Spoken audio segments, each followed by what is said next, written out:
it seems like even watching, and it's not myself, or even watching someone else smoke cannabis for the first time or so, it seems like they don't seem to stay high as long as, like, remember when we first smoked cannabis? God damn, you smoked, 2 puffs and you were fucking lit. You were lit for a while. You were high. I do a dab. 10 minutes later, I need to do it now. I got my effects on. I know they talk about tolerance, but I also think because also they're getting back to, they're not doing the old land races and stuff, and they're keep boofifying and adding all these different flavors and terps and all that, which are great. But some things you got to get back to the roots, back to the old school lineage.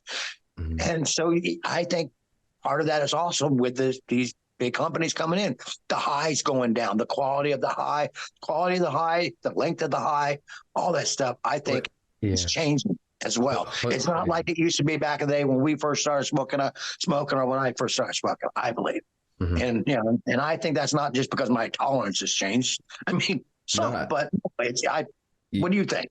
No, I agree entirely, and it's without tooting my own horn. It's why I always feel I get most high off my own products. There are a couple of in-house genetics that I've got that I know, yes, there's a placebo effect and whatever else, but there's a few things that I've specifically kind of worked on and hunted that is always going to continue, because that's my end of day. Without fail, I get this far down a blunt and I'm like, oh shit. All right, I'm in bed mode. Nothing else happens. Once I smoke this, the world leaves me alone. And then I've got another one that's very much oh God, hello, let's get to work. Anything else can be anything in the middle, but as long as I've got them too. Whereas then if I find, with other, it's the middle high. It's only the middle high, and it feels like it's only a cannabinoid focused high. It's not that synergy of like your terpenes, your flavonoids, and these whole new what we call them, like volatile sulfate compounds is one of the things we're looking at. And I think that's fresh cannabis.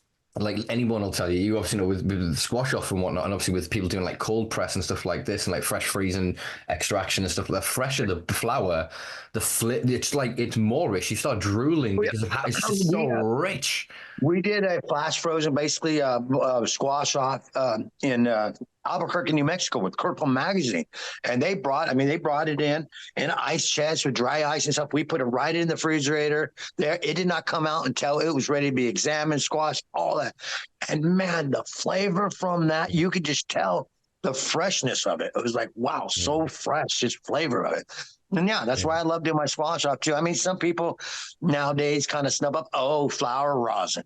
But hey, if you don't squash it, if you don't put it up on a microscope and look at trichomes and do all that stuff and squash and see how the yield and how it comes out, how else are you going to know what it's going to look like when you wash it or make it into bubble ash, flash freeze it? You know it's going to do well squashing just by its flower form.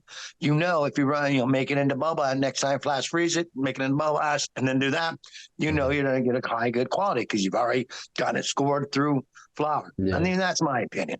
No, I agree, and I think this is why the community and culture led and focused cups and events like yourselves are so important, because it's like an education open source space, but it's best practice.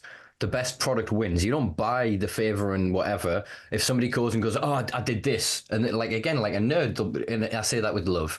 They'll like nerdly be like, I did this, and this, and other people are like, oh my God, I want to. Do you know what I mean? There's a passion, and we all get huddled, and it's and we all meet from around the world. Like I said, and we go back to our little laboratories and our little spaces, and we all learn off in our own little dimensions, and then we come back together through these events, and we share, and we keep this like esoteric knowledge and these like I said, best practice amongst ourselves. But so it elevates the whole culture and products, and this is how we've gone from like titanium dab nails and fucking red hot nails. We've evolved because of the culture, not because of the industry per se. The dip devices. I mean, it's amazing.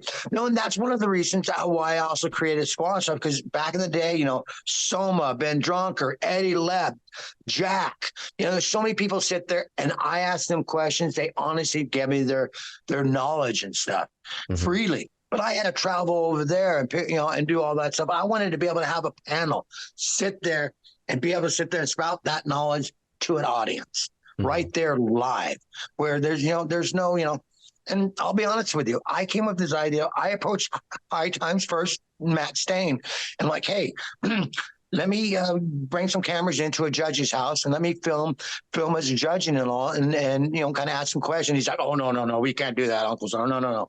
So I'm like, okay. So so I just said, okay, fine. And so I talked to Rosentech because I knew Chalice was coming up, and I said, hey, I got an idea for a competition. Can I use your booth? And like, sure. So I did the very first one in 2017. Matt Stain came there. If anybody knows Matt Stain, man's always on his phone. I was always on his phone. Mm-hmm. Had his phone down, sitting there watching. He for 20 minutes watched it. I took a little break. He comes up and he goes, "Oh," he goes, "What is this, Uncle Stone?" I'm like, "Well, this is squash off. You remember that idea I kind of approached you about? Well, this is kind of what I was thinking about, but you didn't want me to do it." I said, so I kind of recorked it, made it to this. And he's like, "Oh, wow." So that's why we started also doing them at high times. I mean, people thought I was crazy. Medicinal Mike out of California. It's actually running for a government, big stoner comedian. He's running for a political office right now. But he thought I was crazy to have a competition at a competition, at an event. And I'm like, bro, and I try to explain to people, well, this, and I which also explained to a lot of these competitions, is that, well, this way people understand what the judges are doing, other judges are doing behind closed doors.